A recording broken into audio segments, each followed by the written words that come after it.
जैसे ऊपर चढ़ते जाएंगे पानी का शोर बहुत बढ़ जाएगा। ये पानी का रंग जो है इस वक्त बिल्कुल सीमेंट की तरह है।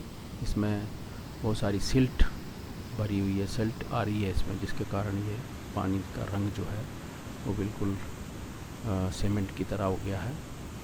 तो इस वक्त बहुत ही टर्बुलेंट है ये, क्योंकि इसमें अगर कोई चीज़ गिर जाए तो उसका कोई पता नहीं लगेगा। बहुत ही फोर्स है इस पानी में। तो यहाँ पर मान्यता है कि इस जगह से जो लोग निकलते हैं तो पानी के छींटे जो है वो लेने चाहिए। तो पानी के छींटे अगर आप थोड़ी देर वहाँ पे खड़े हो जाएंगे तो पूरी शरीर में पानी पानी हो जाएगा। तो आगे जाने की ज़रूरत नहीं है, चलते चलते ही पानी के छींटे जो है वो गिर जाते हैं। ये देखिए लोग पानी का छींटे लेने के लिए यहाँ पर खड़े हैं। यहाँ फ़ोटोग्राफ्स भी लोग लेते हैं। पूरा नज़ारा जो है यहाँ पर, ये देखिए पूरे जहाँ पर देखिए लोग कुछ आ रहे हैं कुछ जा रहे हैं।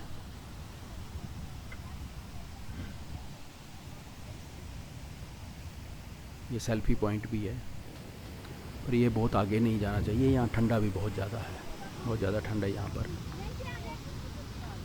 और फिसलने का भी डर रहता है। पाँव फिसल गया तो नीचे अगर गिर गए तो फिर कोई चांस नहीं रहेगा।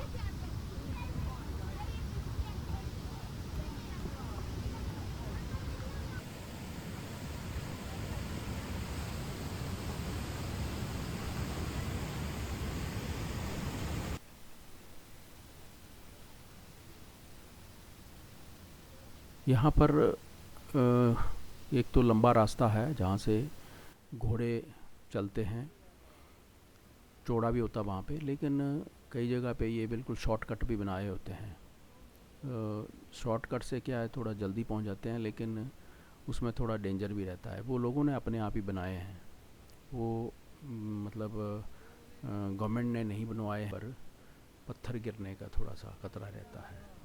ये थोड़ा सा बिल्कुल स्टीप पहाड़ी है ये, तो कभी पत्थर गिर जाए तो फिर दिक्कत हो सकती है। लेकिन क्योंकि यहाँ पर कई हादसे होते रहते हैं, तो जो दूसरे वाला जो रास्ता है राइट साइड वाला, वही प्रेफर किया जाता है। ये एक छोटी और पुलिया है यहाँ पर। ये गार्डरों के ऊपर बनी, पहले तो लकड़ी की बनी होती थी, लेकिन अब डिपार्टमेंट ने लोहे के गार्डर इसमें लगा दिए हैं। पानी का बहाव है।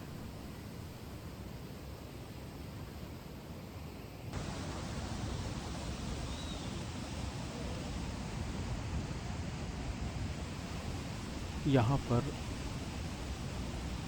नदी के चलने की आवाज़ और बम बम बोले के नारे ही यहाँ पे सुनाई देते हैं। दो ही तरह की आवाज़ें यहाँ पर सुनाई देती हैं। चलते चलते लोग जो है वो बम बम बोले के जयकारे लगाते रहते हैं, और नदी की जो खड की जो टर्बुलेंट जो वॉइस है, उसकी आवाज़ जो है, गर्जना जो है वो हमेशा सुनाई देती है। यहाँ पर मौसम का ऐसा है कि थोड़ी ही देर में यहाँ पे धूरी जैसी पड़ जाती है, और उसके बाद थोड़ी ही देर में ये बिल्कुल साफ़ हो जाता है। ये आँख मिचौली जो अब मौसम की चलती रहती है। हाँ, बारिश होती है बहुत ही कम, बहुत ही धीरे धीरे कम मात्रा में बारिश होती है। अगर ज़्यादा मात्रा में बारिश होगी तो सब कुछ बह जाएगा।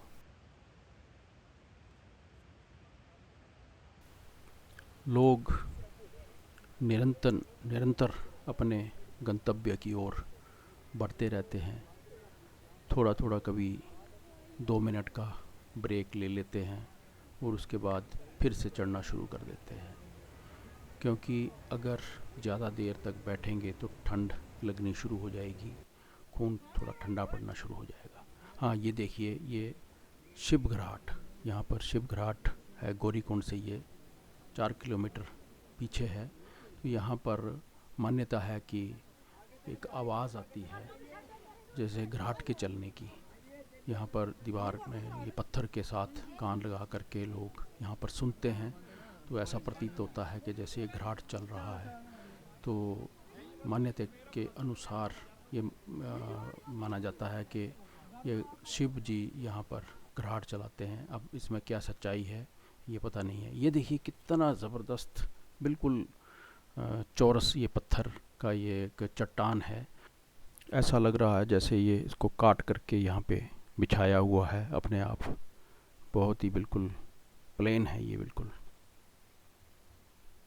ये है सुंदरासी।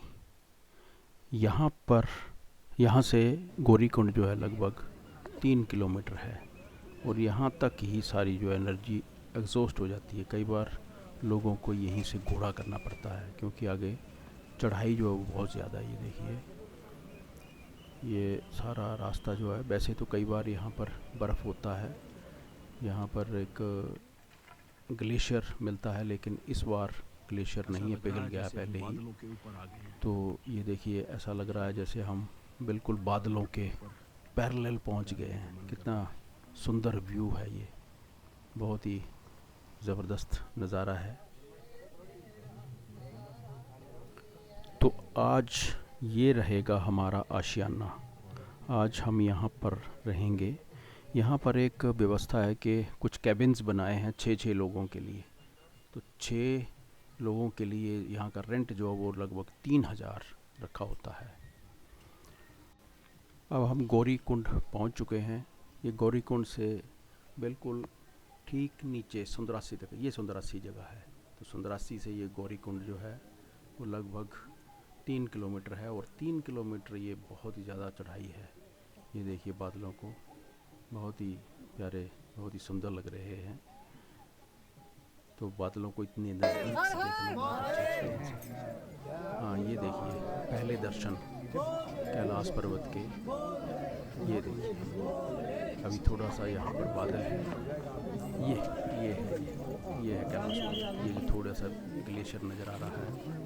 ये यहाँ पर ये गौरी कुंड है। यह है गौरी कुंड, गौरी माता का यहाँ पर लेडीज़ स्नान करती हैं, यहाँ पर नहाती हैं। यहाँ पर अंदर कुंड बना हुआ है, यहाँ पे पूजा पर वो स्नान करेंगे। यहाँ पे स्नान नहीं करते।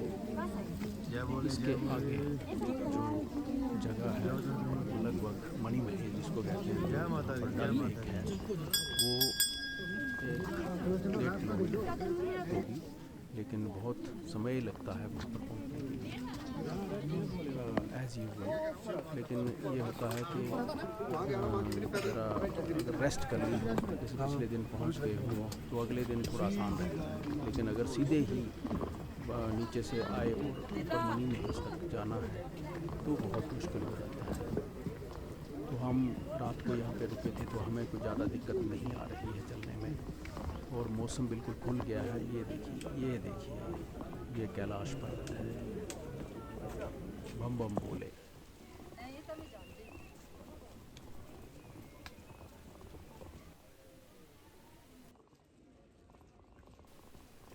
ये जो एरिया है ये सारा गौरीकुंड का एरिया है और आज मौसम बहुत ही सुहावना है, बड़ा मन भावन मौसम है आज। और यहाँ पर आकर के तो लगता है कि जैसे किसी स्वर्ग में, जन्नत में पहुँच गए हैं। और लोग बहुत ही खुश यहाँ पे नज़र आ रहे हैं क्योंकि 13 किलोमीटर की चढ़ाई जो है, चढ़ने के बाद ये अभी हम एक चाय का कप पीने बैठे हैं यहाँ पर, क्योंकि ठंड बहुत ज़्यादा है। चाय के साथ ही चाय की चुस्की लगा करके ही हम आगे बढ़ेंगे मणि महल के लिए। ये गौरीकुंड है, अभी गौरीकुंड की मार्केट है यहाँ, तो अभी चाय पी के हम निकलेंगे।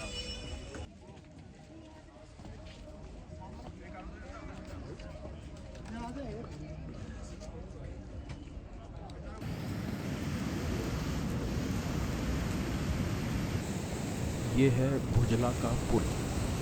भुजला नदी क्रॉस करते हैं। बहुत सारी औरतें यहाँ पर पूजा करती हैं, बहुत घर से सामान ले आती हैं और यहाँ पर चढ़ाती हैं।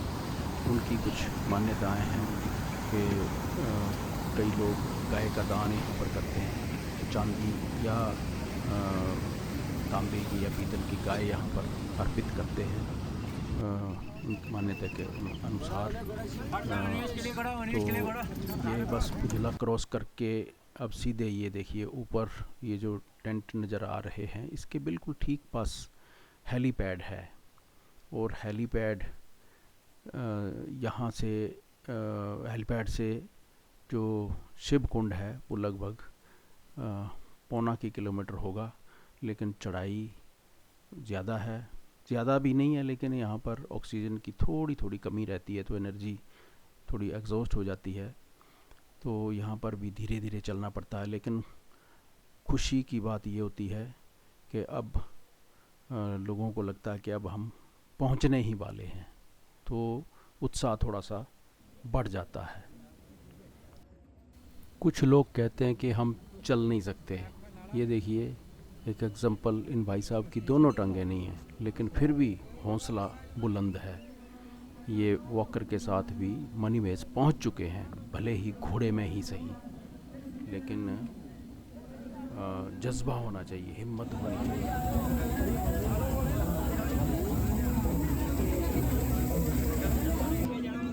ये क्या है? ये अंकल गुग्गी बाण है। गुग्गी बाण। अच्छा, क्या होता है इससे? क्या ये सिंदूर की धूड़ी के काम आती है। अच्छा अच्छा।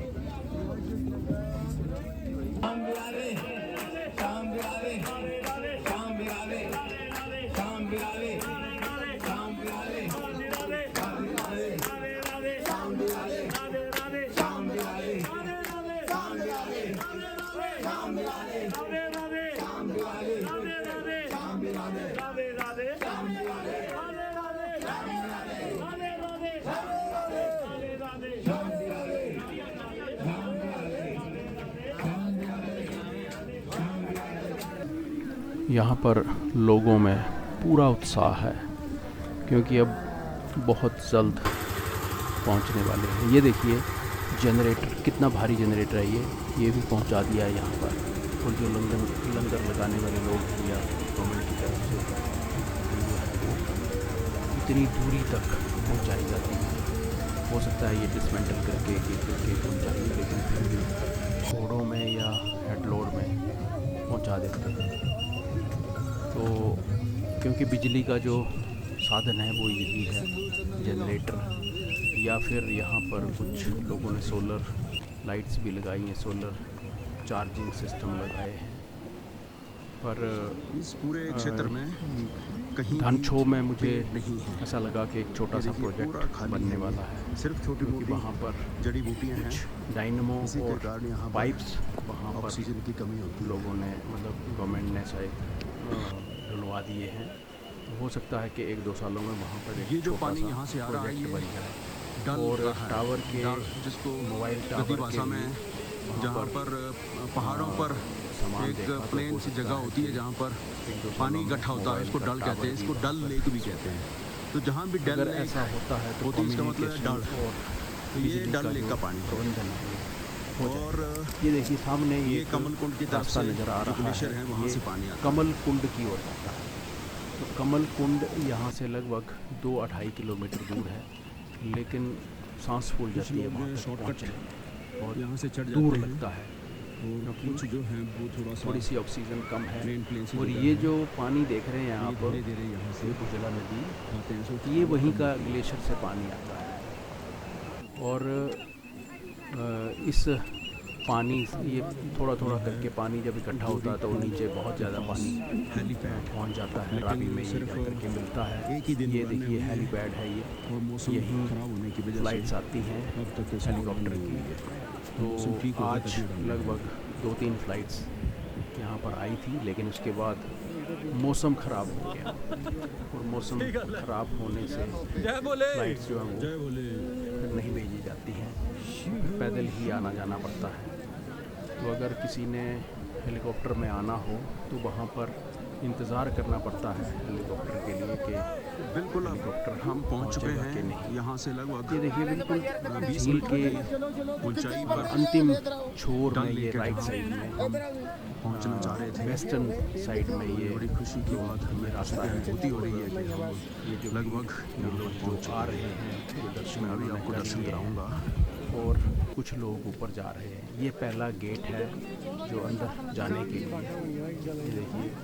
और यहाँ पर ऐसा लगता है मानो सब कुछ मिल गया हो, क्योंकि इस इतनी दूरी तय करने के बाद, इतनी थकावट के बाद जब यहाँ पहुँचते हैं तो सारी थकावट गायब हो जाती है और फिर ऐसा लगता है कि जैसे हम स्वर्ग में पहुँच गए हैं। और वाकई ये इतनी आबो हवा यहाँ की इतनी स्वच्छ है, इतनी बढ़िया है, तो ऐसा लगता है कि यहाँ पर कुछ देर, कुछ समय रुकना चाहिए।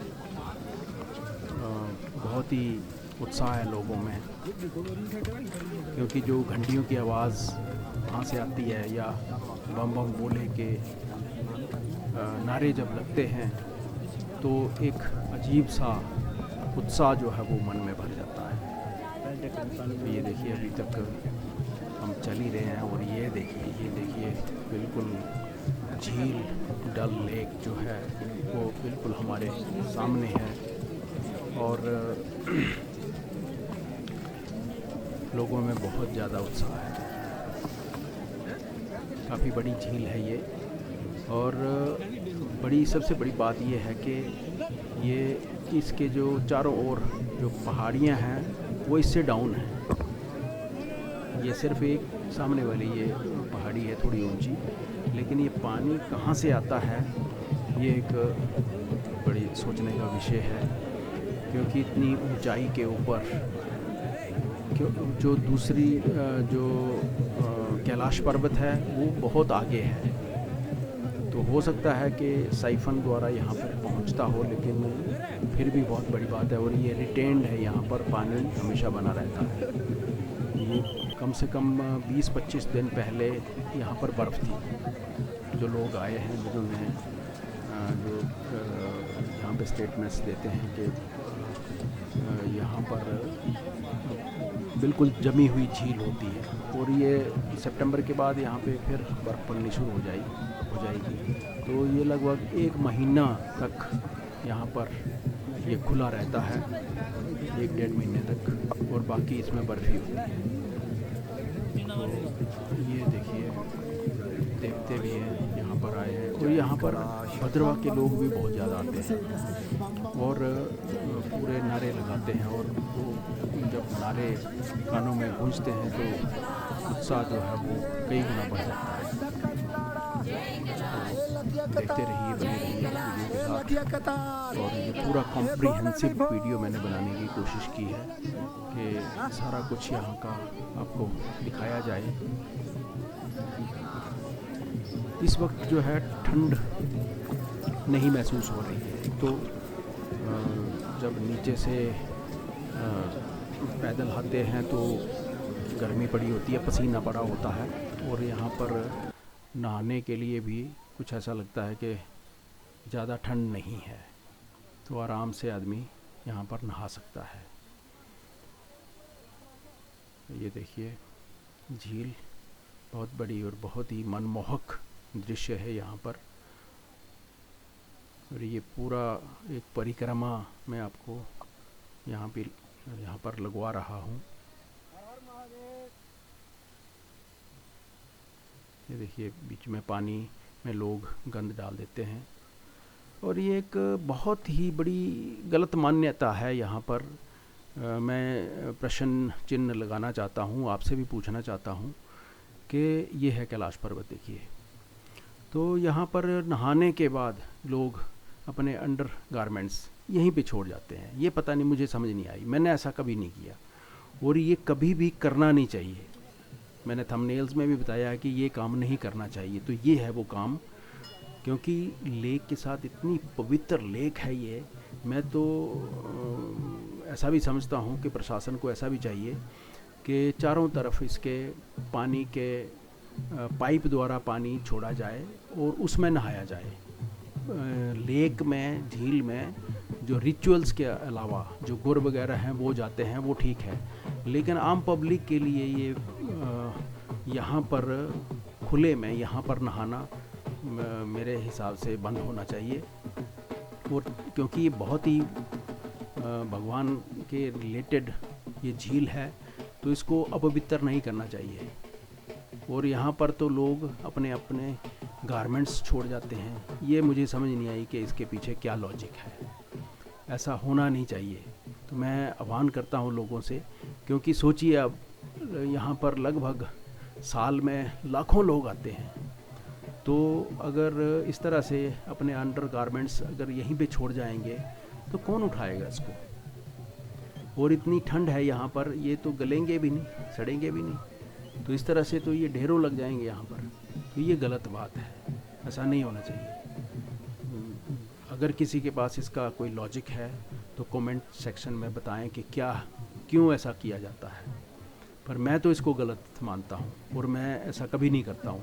मैं अपने कभी भी हम इस तरह के पवित्र स्थानों में नहाए हैं तो अंडर गारमेंट्स अपने साथ ले जाते हैं, और उसको दोबारा यूज़ करने में भी कोई हर्ज नहीं है। अगर कोई लॉजिक कोई लगता है आपको तो बताएं आप, पर मुझे नहीं लगता ठीक ये होना नहीं चाहिए। और मैं तो कहता हूँ ये बंद भी होना चाहिए। ये तो इतना, मेरे ख्याल से मैं इसका पानी टेस्ट भी करूँगा। अगर मेरे पास टेस्टर भी है एक IPH, इसका pH वैल्यू कितनी है, तो मेरे ख्याल से इसकी pH वैल्यू शुद्ध पानी की जैसी होनी चाहिए, 7 के करीब होनी चाहिए। तो मैं आपको ये टेस्ट करके भी बताऊंगा, क्योंकि अगर इतना शुद्ध पानी है तो इसको, ये तो पीने के योग्य पीना चाहिए। इसको डायरेक्टली नहाने के लिए इसमें झील में उतरना नहीं चाहिए। चारों तरफ अगर पाइप्स लगाए जाएं, चाहे 50-100 पाइप लगा दो, उसमें नहाना भी आसान होगा और ये झील की जो पवित्रता है वो भी बनी रहेगी। तो ये मेरे अपने विचार हैं, हो सकता है कि मैं गलत भी हो सकता हूँ। अगर किसी को लगता है कि इसके पीछे कुछ ख़ास लॉजिक है तो वो शेयर कर सकते हैं, बता सकते हैं। तो देखिए कितना यहाँ पर धूप खिली है और पानी डालने में कोई ज़्यादा हिचकिचाहट नहीं होती है, ख़ासकर डे टाइम में जब धूप खिली हो। तो इस वक्त बिल्कुल 9:30 के करीब हुए हैं। और यहाँ का एक और मैं बात बता दूँ, मैं आपको ये एक चार्ट शेयर कर रहा हूँ। इसकी जो हाइट है वो लगभग 4170 मीटर के करीब है। और आपने देखा होगा इसमें नीचे बॉइलिंग पॉइंट लिखा है 85 डिग्री सेल्सियस। अब 85-86 डिग्री सेल्सियस का मतलब क्या हुआ कि पानी 86 डिग्री सेल्सियस पर उबल जाता है, जबकि हमारे यहाँ प्लेन्स में लगभग 96-97 डिग्री पर बॉयल होता है। और मीन सी लेवल पर, जहाँ समुद्र के किनारे ये 100 डिग्री सेल्सियस पर उबलता है। उसका माने क्या हुआ, इसका मतलब क्या हुआ साइंटिफिकली? इसका मतलब ये हुआ कि जो चीज़ आप पकाना चाहते हैं, वो जैसे राजमा है या आलू है या किसी चीज़ को बॉईल करना चाहते हैं, तो जितना टेम्परेचर उसको बॉईल करने के लिए चाहिए वो नहीं मिल पाता। उसके पहले ही पानी उबल जाता है, और जब पानी उबल गया उसके बाद टेम्परेचर नहीं बढ़ेगा। और टेम्परेचर नहीं बढ़ेगा तो क्या करेंगे फिर एक ही तरकीब आती है, वो प्रेशर कुकर की। इसीलिए प्रेशर कुकर का जो इन्वेंशन हुई थी कि अगर आर्टिफिशियली प्रेशर क्रिएट कर दिया जाए तो टेम्परेचर यानी कि बॉइलिंग पॉइंट बढ़ जाएगा। तो आपने देखा होगा प्रेशर कुकर में प्रेशर बढ़ जाता है, क्योंकि बाहर एटमॉस्फेरिक प्रेशर तो कम है, लेकिन कुकर के अंदर प्रेशर बढ़ जाता है और इससे बॉइलिंग पॉइंट भी बढ़ जाता है। तो 100 के करीब पहुंच जाता है, और जब 100 के करीब पहुंच गया तो समझ लो चीज़ गल जाएगी, पक जाएगी। ये इसका मतलब है। तो अभी मैं आपको दिखाता हूँ जो यहाँ पर मिरेकुलस बात है, जो वाकई चमत्कारी चीज़ है वो आपको मैं अभी दिखा रहा हूँ। मैं आपको एक बड़ी चमत्कारिक चीज़ दिखाता हूँ। ये देखिए, ये बर्फ़ के ऊपर त्रिशूल का निशान, ये नेचुरल है अपने आप, किसी भी फ़ोटो में देख लो। तो ये मुझे एक बहुत ही ज़बरदस्त चीज़ लगी, ये बहुत ही नेचुरल।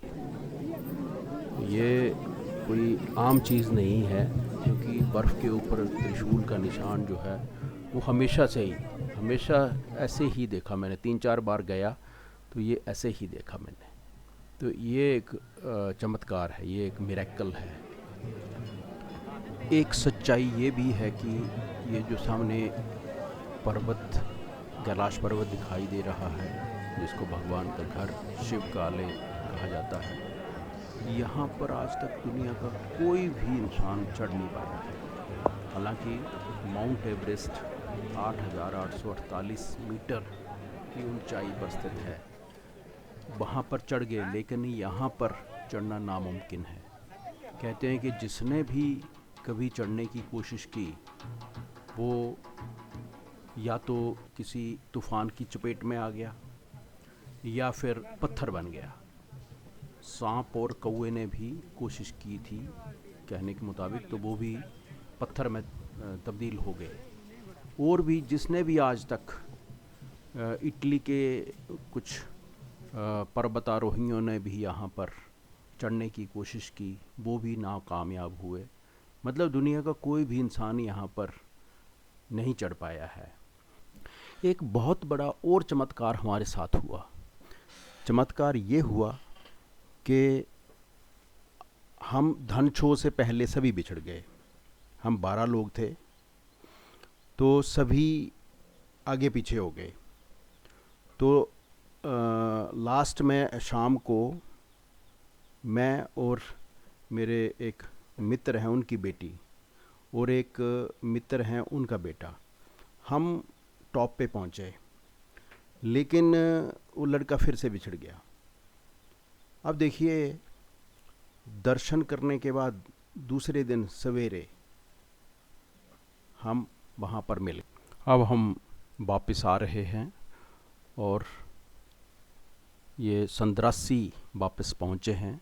तो यहाँ का ये व्यू देखिए, बादलों के बिल्कुल पास, ऐसा लग रहा है जैसे बादल हमारे नीचे हों। ये देखिए, ये होती है हिम्मत।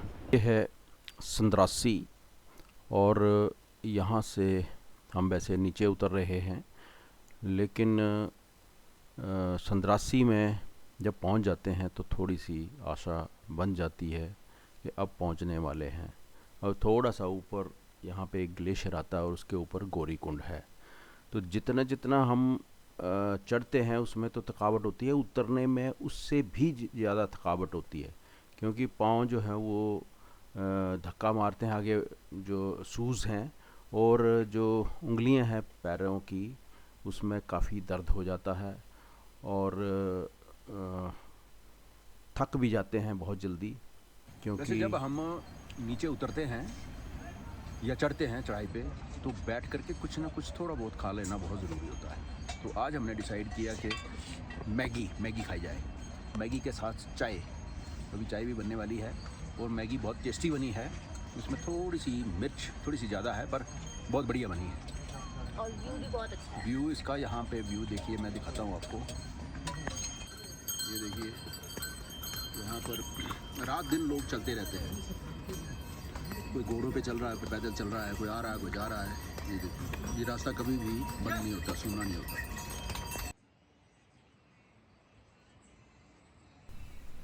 ये जो नीचे जगह दिखाई दे रही है, ये है धनछो से जो राइट साइड को जाते हैं, मैंने जितनी बार दिखाया था।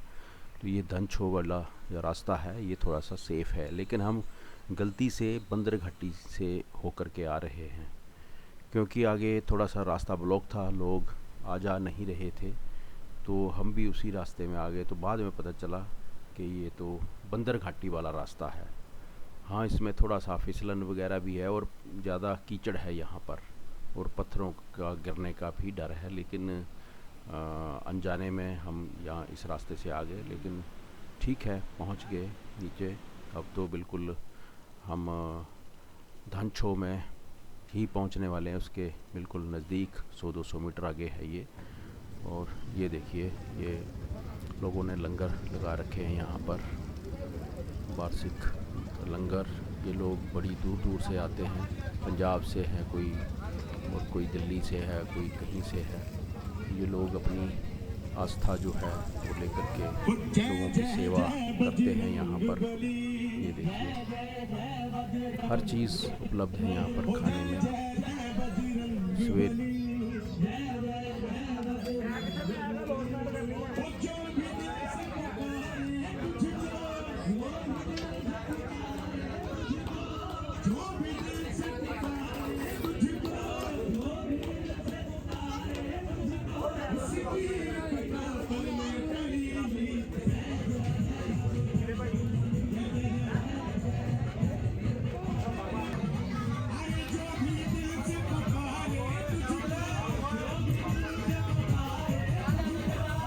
आपका शुभ नाम क्या है? शुभ नाम? मेरा नाम अंकुर वर्मा जी। अंकुर वर्मा। कहाँ से हैं? कुकेरिया से। कुकेरिया से।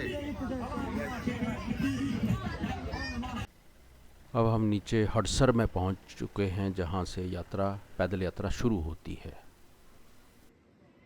यहाँ पे जो सराय है, यहाँ पर नीचे जब ऊपर चढ़ते हैं तो लेफ़्ट साइड में है ये। तो इसके ये कार्यकारिणी के सदस्य हैं, और ये सवेरे ब्रेकफास्ट के लिए पराठे वगैरह तैयार कर रहे हैं। ये पूरी टीम लगी हुई है। ये रवि पंडित जी हैं जो करी पत्ता से पत्ते निकाल रहे हैं, और ये देखिए गर्मा गर्म पराठे बन रहे हैं। और ये है गेट जहाँ से एंट्री करते हैं ऊपर जाने के लिए, और ये छड़ियाँ वगैरह यहाँ मिलती हैं। तो ये पूरा जो नज़ारा है, ये देखिए डॉक्टर साहब ऊपर जाने वालों के लिए दवाइयाँ अगर लेनी हैं तो ये लंगर लगा हुआ है। और ये वार्षिक हर साल का ये इन्होंने पक्का ही यहाँ पे लंगर लगा लिया है, और ये बड़े अच्छे ढंग से यहाँ पे साफ़ सफाई का ध्यान रखा जाता है। जो थालियाँ वगैरह हैं अच्छे ढंग से साफ़ करते हैं। और ये हमारी जो टीम थी, उनके सदस्य, ये देखिए। यदि वीडियो अच्छा लगे तो इसको लाइक करिए, शेयर करिए, और चैनल को सब्सक्राइब करिए। मेरे चैनल का नाम है FM News 72। वीडियो देखने के लिए धन्यवाद।